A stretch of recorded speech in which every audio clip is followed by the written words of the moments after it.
एकूणच आखाती देशातील युद्धजन्य परिस्थितीमुळे घरगुती व्यावसायिक गॅसचा तुटवडा जाणवतोय आणि याच पार्श्वभूमीवर पिंपरी चिंचवड पोलीस ऍक्शन मोडमध्ये आलेत। घरगुती गॅसचा साठा करून किंवा जास्त दराने विक्री करणाऱ्यांवर कठोर कारवाई करण्यात येणार असल्याचा इशारा अप्पर पोलीस आयुक्त सारंग आव्हाड यांनी दिलाय। वेळ प्रसंगी मकोकाही लावण्यात येईल असेही त्यांनी स्पष्ट केलंय। साठा करून ठेवला असेल कुणी तर त्यांना अत्यंत कठोर कारवाई करण्याचं प्रावधान नियमांमध्ये आहे। आपला इसेन्शियल कमोडिटीज ॲक्ट म्हणजे अत्यावश्यक सेवांचा जो कायदा आहे तो अत्यंत कठोर आहे। त्या कायद्यानुसार आम्ही सक्त कारवाई करू। त्या कायद्यानुसार दंड आणि कारावासही आहे।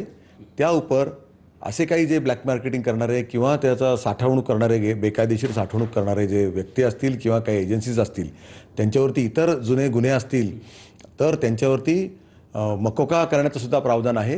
जर तसा कोणी योग्य त्यामध्ये बसू शकेल असे व्यक्ती किंवा अशी एजन्सी सापडली गैरप्रकार करणारे तर आम्ही तो कायदाही लावण्यास मागे पुढे पाहणार नाही।